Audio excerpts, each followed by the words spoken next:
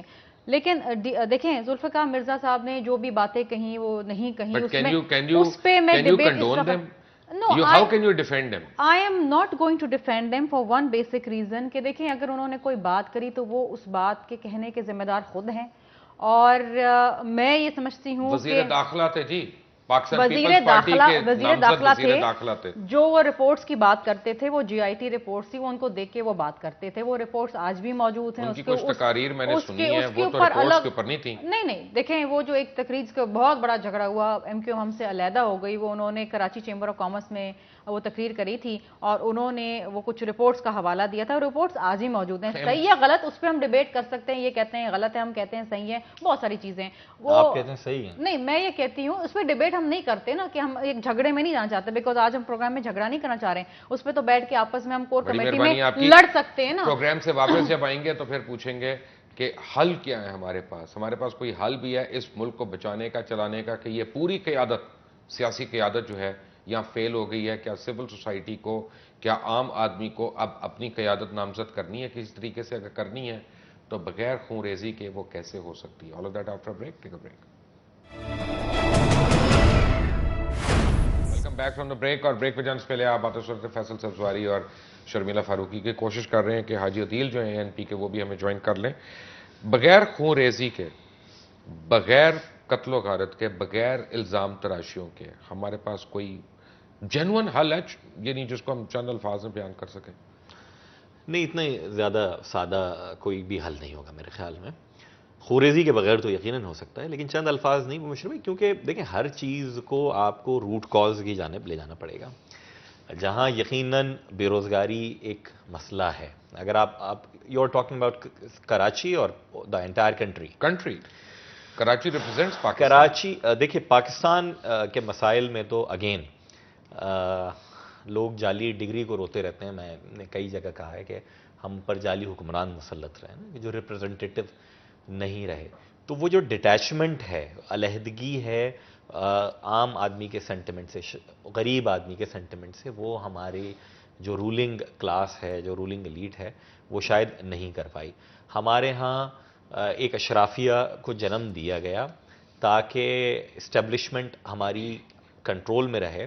اس نے ایک گٹھ جوڑ بنا لیا سیاسی مولویوں کے ساتھ اور بڑے جاگیرداروں اور اس کے بعد سرمایہ داروں کے ساتھ، اور وہ آپ دیکھیے گا کہ وہ میوزیکل چیئر آتی رہی ہے. تو کسی نہ کسی طریقے سے تو یہ ملک چلتا رہا، بٹ کرپلڈ مینر میں. اور ابھی جو آپ صورتحال دیکھ رہے ہیں، میں یہ تو نہیں کہوں گا کہ it's beginning of the end, لیکن بہرحال صورتحال جو ہے مزید خرابی کی طرف جائے گی. آپ کو طے کرنے کے لیے پہلی بات تو جس کا کام اس کو ساجھے، اگر ہم طے کر لیتے ہیں. آج اگر آپ دیکھیے، کوئی یہ کہہ رہا ہے کہ ادارے جو ہیں وہ اتنی مقدس گائے ہیں کہ ان کے حوالے سے کوئی بات نہیں ہو سکتی. کوئی یہ کہہ رہا ہے کہ ادارے جو ہیں بالکل ہی تباہ ہو گئے اور انہوں نے پاکستان کا بیڑا غرق کر دیا اور بس ان سے. ریالٹی کیا ہے؟ ریالٹی یہ ہے کہ اس میں کہیں اچھائی بھی ہے اور کہیں برائی بھی ہے. دہشت گردی کے خلاف جنگ میں لائک فوج کام کر رہی ہے، لیکن یہ بھی ہمارے اور آپ کے سامنے ہے کہ کچھ مسائل ہیں, ایشوز ہیں, کوشچن مارکس ہیں. لال مسجد میں کہتا ہوں کلاسک ایگزامپل ہے ایک بہت بڑی کلیئر ڈیوائڈ کی کہ کس طریقے سے وہ معاملات ہوئے. اگر وہ ان کو درست نہیں کریں گے ادارے, فوج اور اسٹیبلشمنٹ نہیں کرتی ہے, تو اٹ مینز کہ اپنی اصلاح پر میں اگر آمادہ نہیں ہوں اور میں اپنے غلطیوں فوج اور اسٹیبلشمنٹ تو کر ہی نہیں سکتی صحیح جب تک پوری قوم پیچھے یونائٹڈ نہ ہو. اور ڈیفینیٹلی دیکھیں, اگر ہم نے سوات میں آپریشن کیا تو اس کے پیچھے پوری قوم ساتھ ہے, ہم نے کنسنسس ڈیولپ کیا. انفارچونیٹلی یہاں پر ایک کنسنسس ڈیولپ نہیں ہو رہا. آپ نے سولوشن کی بات کری تو آپ دیکھیں پاکستان میں اسلحہ کتنا ہے, غیر قانونی اسلحہ. کراچی کا حوالہ لے لیں, ہر شخص کے پاس قانونی یا غیر قانونی طریقے سے اسلحہ ہے. And we have become trigger happy. آپ کی میری نہیں بنتی, مجھے آپ سے نفرت ہوگی, میں آپ کو گولی مار لوں گا, مجھے موقع ملے گا, I get back to you. تو دیکھیے ایک تو بحیثیت ایک قوم کے ہم بڑے انٹالرنٹ ہو گئے, وہ ایک الگ چیز ہے.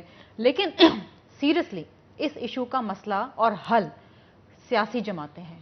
اگر آپ یہ کہیں گے جی پولیس پولیٹیسائز ہو گئی ہے, یہ سب چیزیں صحیح ہیں. کس کی وجہ سے ہوتی ہیں؟ سیاسی جماعتوں کی وجہ سے ہوتی ہیں. ہم نے ماضی میں اسی پولیس کو, انہی رینجرز کو ہم نے ان کاموں کے لیے استعمال کیا جو ان کا کام ہی نہیں تھا. ایک مائنڈ سیٹ ڈیولپ ہو گیا ہے. اب وہ کوشش یہ کرتے ہیں کہ جی کہیں نہ کہیں پولیٹیکل ایفیلیشن بنا لیں. پولیس بھی کہتی نہیں جی یار اس کو نہیں, یہ اس کا رشتہ دار ہے, اس کو نہیں پکڑو, کیونکہ ظاہری بات ہے وہ اس وقت حکومت کے اندر ہے. یہ ایک ریالٹی ہے, we have to accept it, we can't deny it. یہ جو کراچی کے جو مسئلے ہیں یہ پورے ملک سے مختلف ہیں. ٹارگٹ کلنگ ہے, دیگر ایشوز ہیں. کراچی میں آپ کے ملا برادر پکڑے جاتے ہیں, کراچی میں آپ کے کالا دم تنظیم کے بڑے بڑے دہشت گرد بیٹھے ہوئے ہیں, کراچی میں آپ کی ڈرگ مافیا, لینڈ مافیا. لیکن ہم صرف باتیں نہ کریں, ہم نے کوششیں بھی کی, تمام سیاسی جماعتوں نے, کولیشن نے, جو اسٹیک ہولڈرز ہیں, کوشش کری. لیکن اگر کراچی کے حوالے سے آپ نے بڑی اچھی باتیں کی ہیں, and I am beginning to like whatever you are seeing. آپ نے بڑی اچھی باتیں کی ہیں. کل میں آپ کو لے کے چلتا ہوں ان ایریاز میں, ان جگہوں پہ جہاں غیر قانونی اسلحہ بک رہا ہے اور فروخت ہو رہا ہے کھلے عام, آپ ان کا کیا کریں گے؟ دیکھیے بات یہ ہے, آپ کو نہیں پتا کہاں بک رہا ہے؟ مجھے پتا ہے, اور مجھے بھی پتا ہے کہ اسلحہ کہاں سے ترسیل ہو کے کراچی میں آ رہا ہے. ایک سیکنڈ, یہاں پر ایسی بھی جگہیں ہیں, ایک سیکنڈ, یہاں پر صرف میری حکومت نہیں ہے, یہاں پر 8 سال ان کی بھی حکومت رہی ہے, اور آج بھی ماسٹر ایک کولیشن میں نہیں. ایک سیکنڈ, میری پوری بات سنیں. بات یہ ہے, جب میں آپ سے بات کر رہی ہوں کہ ہمیں پتا ہے, اور ہمیں یہ بھی پتا ہے کہ کون کون سی عمارتیں ہیں جہاں پر اسلحہ پڑا ہے, ہم اس میں گھس نہیں سکتے, ہماری پولیس گھس نہیں سکتی وہاں پر اگر نزدیک جاتے ہیں تو وہ کراس فائرنگ ہوتی ہے. آپ کے بیچارے پولیس کانسٹیبل جو ہیں 14,000 کی تنخواہ میں وہ شہید ہو جاتے ہیں. نہیں چھوڑے نہیں, اس کا حل پولیٹیکل کنسنسس ہے. اور پولیٹیکل سے کیا پالیٹکس کریں گے آپ؟ مجرم سے کیا کریں گے؟ No, you have to have an targeted operation across the Are board. you telling me, مجھے جو بات سمجھ آ رہی ہے, مجھے آپ کی آج ایک بات بالکل پسند نہیں آئی, جو آپ نے فگرز پڑھ کے دیے نا, اتنے مہاجر, اتنے سندھی, اتنے بلوچ, اتنے پٹھان. نہیں, یہی ہمارا مسئلہ ہے, کیونکہ ہم ڈیوائڈ ہو. اردو اسپیکنگ کہا نا, اردو اسپیکنگ آپ نے کہا نا. نہیں, میں اردو نہیں, ایتھنک پرابلم ہے, لیکن اس کو ہوا کون دیتے ہیں؟ نہیں, ماننے کی بات نہیں ہے. دیکھیے اس وقت میرے اسٹوڈیو میں پرابلم ہے, آپ میری بات نہیں سننے کو تیار, آپ ان کی کہاں سنیں گے اسمبلی میں؟ نہیں, سننے کی بات نہیں ہے, ہمیں پرابلم پتہ ہے, ہم نے سولوشن کی طرف میں آپ کو جانا ہے. یہ کہہ رہا ہوں کہ یہ اتنے سینکڑوں لوگ جو 1 سال میں مارے گئے بے گناہ, ان کے قتل کا بدلہ حکومت وقت کے پاس یہ ہے کہ ان کو قتل کرنے والوں سے نیگوسیشن کرے. میں نے تو نیگوسیشن کی بات ہی نہیں کی. اگر آپ میری پوری بات پولیٹیکل کنسنسس کی بات میں نے پولیٹیکل کنسنسس کی بات کی. پولیٹیکل کنسنسس ہے, پوری بات تو سن لینا تھوڑے تحمل کے ساتھ. آپ کو یہی سمجھ آئیے, دیکھیے بات نہیں, ایک سیکنڈ, ایک منٹ ٹھہرے نا, ایک سیکنڈ نا, مباشر بات سنیں. یہاں پہ کچھ ایس او پیز ہیں, یہ کوئی اسمبلی تھوڑی ہے کہ جس کا دل کے شور مچا دیا. میں تو اسمبلی میں ہوئی نہیں, بات یہ ہے میں نے کہا جس کا دل کے شور مچا دیا. آپ پولیٹیکل کنسنسس اس وقت کریں کہ آپ نے اکراس دا بورڈ کارروائی کرنی ہے, اکراس دا بورڈ کارروائی کرنی ہے. آپ کی جماعت کا ہو, میری جماعت کا ہو, کسی سے affiliation who, across the board کارروائی کریں. ایگریڈ ہیں اس پہ؟ لکھنے کی تو بات دور کی ہے, آج تک کبھی ہم نے زبان سے بھی کہا ہوئی ہے کہ ہم اگری نہیں کر رہے. جو انہوں نے حل کی بات کی, تو ڈی ویپنائزیشن آف پاکستان بل بھی ہم نیشنل اسمبلی میں ہم نے ٹیبل کیا ہے, اسی لیے اس میں سارے کی سارے ڈائمنشنز بتائے گئے ہیں اور کس طریقے سے آپ نے پاکستان کو اسلحے سے پاک کریں. ایک میں آپ کی بات پہ آتا ہوں, فیصل صاحب سواری ہیں, شرمیلا فاروقی ہیں. We have a quick break to take a break. Welcome back from the break. اور بریک پہ جانے سے پہلے آپ ہمارے شرکاء کی باتیں سن رہے تھے. ہمارا رابطہ ہو گیا ہے حاجی عدیل صاحب سے. حاجی عدیل صاحب سے پہلے میں معذرت کر لوں, کیونکہ غالباً ہمیں کوئی ٹیکنیکل پرابلم ہو رہی تھی, ان کا فون نہیں مل رہا تھا اور وہ ویٹ کرتے رہے. حاجی صاحب, آئی ایم سوری, آپ کو ویٹ کرنا پڑا. دیکھیں بھائی، بات یہ ہے کہ یہ رویہ پختونوں کے ساتھ کراچی کے ایڈمنسٹریشن میں جو بھی ہے، چاہے وہ آپ کا دفتر ہے، کراچی کے لوکل دفتر ہے، یہ ہوتا ہے. میں 8 بجے سے حاجی صاحب، میں نے تو آپ سے معذرت کی ہے، آن ایئر معذرت کی ہے کہ آپ کا فون نہیں ملا. آپ تو آپ کی میں تو آپ کھمبے کی جگہ تو نہیں میں فٹ ہو سکتا، میں تو یہاں لائف میں بیٹھا ہوں، میں تو نہیں ڈائل کر رہا کوئی فون. میں عرض کرتا ہوں کہ نہیں، میں نے آپ کو پہلے کہا، میں نے ابھی تاکہ ایک پختون اپنا. نہیں حاجی صاحب، قصدن ہو نہیں سکتا. میں آپ کو ایک عرض کرتا ہوں کہ آپ کا جب دل کرے آپ اکیلے بیٹھ کے پورے پروگرام میں آ جائیں. میں آپ کو دعوت دے رہا ہوں. آپ ٹائم فکس کریں گے، آپ ڈیٹ فکس کریں گے، میں کروں گا. دیکھیں، مجھے کہا نہیں، گیا یہ تھا، پلیز اس طرح کی باتیں نہ کریں. میں تو آپ کو کھلی آفر کر رہا ہوں. پروگراموں کو آج معذرت کی ہے حاجی صاحب، میں آپ سے پہلے میں نے معذرت کی، میں نے آپ سے پہلے معذرت کی اور آپ کو کھلی آفر کی. جو کراچی آفس ہے اس میں یہ قصدن ہوا ہے. مجھے کسی نے فون حاجی صاحب، اگر میرے کراچی آفس میں ہوا ہے تو تب بھی میں ذمہ دار ہوں. اگر میرے کراچی آفس سے ہوا ہے تب بھی میں ذمہ دار ہوں اور میں اس کی مدد کر رہا ہوں. لیکن میں نے آپ سے ایک سوال پوچھنا ہے صرف. حاجی صاحب، مجھے پلیز ایک سوال کا جواب چاہیے، کیونکہ جب آپ کہیں گے میں آپ کو پورا پروگرام آپ کے اکیلے کر لوں گا، یہ میرا آپ سے وعدہ ہے. آپ کی ٹائم ہے، آپ کا چوائس ہے، آپ کا دن ہوگا. مجھے صرف یہ بتائیں کہ بغیر خون ریزی کے، بغیر الزام تراشیوں کے، کیا اس ملک میں اب ان مسائل کا جس کا ہمیں سامنا ہے ان کا کوئی حل ہے ہمارے پاس؟ دیکھیں، آپ نے شروع میں پرسنٹیج بتائی تھی آبادیوں کی کہ 1999 میں یہ اتنی لوگ تھے اور یہ پرسنٹیج تھا. جب آپ نے 2010 پہ آپ آئے تو آپ نے تعداد تو بتائی ہے، پرسنٹیج نہیں بتائی ہے کہ کس کی پرسنٹیج بڑی ہے. اور اس پرسنٹیج میں ملکی کتنے ہیں، چاہے وہ بنگال سے آئے ہیں، افغانستان سے آئے ہیں، یا ہندوستان سے آئے ہیں، یا برما سے آئے ہیں، یا ایران سے آئے ہیں. کراچی کا سب سے بڑا مسئلہ یہ ہے، یہ لوگ جو کہ بغیر کسی ویزے کے، بغیر کسی ورک پرمٹ کے، جیلی شناختی کارڈوں پر، جیلی پاسپورٹوں کی بنیاد پہ آ کر میں آباد ہوئے ہیں، جس میں تمام زبانیں بولنے والے ہیں. اردو بولنے والے بھی ہیں، پشتو بولنے والے بھی ہیں، فارسی بولنے والے بھی ہیں، بنگالی بولنے والے بھی ہیں. سب سے پہلے تو یہ پتا ہونا چاہیے کہ کراچی میں یہ 30-40 لاکھ جو لوگ ہیں جو انلیگل آئے، اس میں بہت سارے لوگ وہ ہیں جو کہ نہرو لیاقت معاہدے کے بعد آئے ہیں. پھر انہوں نے اور اپنے رشتہ داروں کو بلایا. پھر بنگال، جب ایسٹ پاکستان بنگال بن گیا، بنگلہ دیش بنا، وہاں سے لوگ آنے شروع ہو گئے. ایک تو وہ لوگ تھے کہ اگر اردو بولنے والے تھے، اب تو بنگالی بولنے والے بھی آ رہے ہیں. تو کراچی کا مسئلہ بڑا گمبھیر اس لیے ہے کہ بہت سارے غیر ملکی یہاں آئے ہوئے ہیں. ایک تو یہ ہے. دوسری بات یہ ہے کہ جب تینوں پارٹی اس بات پہ ایگری ہیں، اور کل وہ ملی تھی اور یہ بڑی اچھی ڈیولپمنٹ ہے کہ جناب ہمارا ایجنڈا کوئی استعمال کرے تو ہم اس کا ساتھ بھی دیں گے، اور اس کے باوجود بھی یہ واقعات ہوئے، تو پھر چوتھی قوت کوئی ہے جس کے مفادات کراچی میں. ایک وہ قوت ہو سکتی ہے کہ جنہوں نے زمینوں پہ قبضہ کیا ہے، جو نارکوٹک کا کاروبار کرتے ہیں، جو اسلحے کا کاروبار کرتے ہیں. اب یہ کہنا کہ جناب آج سے 10 سال پہلے جس نے زمین پہ قبضہ کیا، پلازا بنائے، اس کو تو چھوڑے، جو کل جس نے جھونپڑی بنائی اس کو گرائیں گے. آپ کراچی کو 30 سال پرانے نقشے کے مطابق بحال کریں گے، چاہے پلازا ہے کہ ہوٹل ہے کہ بنگلہ ہے کہ جھونپڑی ہے، سب کو ڈیمالش کریں.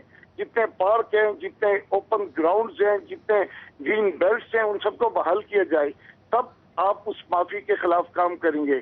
اور باقی یہ ہے کہ آپ سوچیں کہ جب تینوں پارٹیاں کہتی ہیں کہ ہم اس کے لیے تیار ہیں، اور کل انہوں نے ثابت بھی کیا ہے، مختلف علاقوں میں وہ گھومی ہے، تو پھر تو یقیناً کوئی ایسی قوت ہے جو کہ جس کا فائدہ ہے کراچی میں اقتدار میں ہے، کسی انڈائریکٹلی اس کے پاس اختیار ہے، اس کے پاس بہت ساری فوائد اس کو مل رہے ہیں.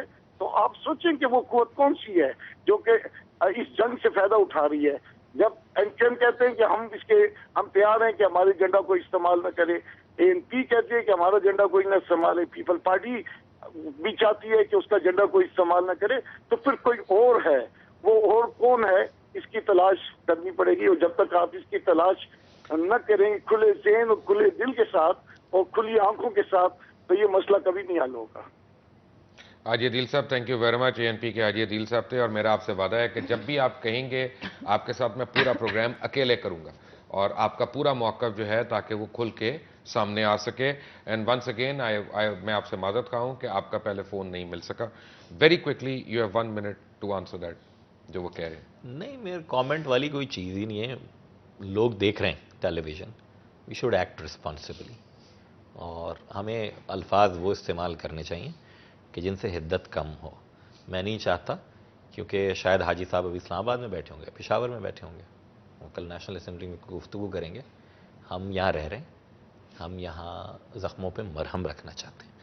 بصورت دیگر آج حاجی صاحب کو علم نہیں ہے کہ جہاں کل 4 گھر اور ایک مذہبی عبادت گاہ جلائی گئی ہے، آج ہم نے وہاں جا کے راشن بانٹا ہے، کیونکہ لوگ محصور تھے، پوری آبادی. تو ہمیں اس صورتحال کو کنٹرول کرنا ہے. اس لیے میں کسی بھی قسم کی ایسی چیز کے اوپر کہ جو ٹوٹلی انکالڈ فار تھی، ریسیپروکیٹ نہیں کیا گیا میرے رسپانسبل بیہیویئر کو، میں اس پہ کامنٹ کرنا میں سمجھتا ہوں ضرورت نہیں ہے. شرمیلا جی. دیکھیے، اس کا حل صرف پولیٹیکل حل ہے اور کچھ نہیں ہے. ہم انتظامیہ کو تو قصوروار ٹھہراتے ہیں، لیکن جب تک آپس میں جب تک ہم یہ چھوڑ نہیں دیں گے نا، یہ اپنی انفرادیت اور قومیت کہ میں پختون، میں اردو سپیکنگ، میں سندھی، میں بلوچی، میں پنجابی، جب تک یہ رہے گا ہم اس میں بٹ کے رہ گئے. ہم نے یہ کہنا چھوڑ دیا کہ ہم پاکستانی ہیں. اگر کراچی میں، پورے پاکستان میں کوئی بھی ایک شخص کہیں نہتا مارا جاتا ہے، بے گناہ مارا جاتا ہے، تو وہ پاکستانی ہے. رائٹ. فیصل صاحب زواری، شرمیلا فاروقی اور حاجی عدیل صاحب، آپ لوگوں کا بہت بہت شکریہ.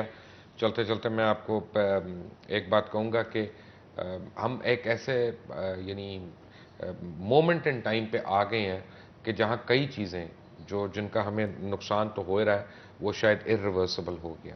اور اس کے ارریورسبل ہونے کی ایک بہت بڑی وجہ یہ ہے کہ میرا اور آپ کا اور ان کا اور باقی جو ادھر بھی بیٹھے ہوئے ہیں لوگ، ہم ایک آبجیکٹو ایک نہیں ہے، اور ہمارا فوکس ایک نہیں ہے، اور انفارچونیٹلی اس ملک کی اونرشپ نہیں ہے.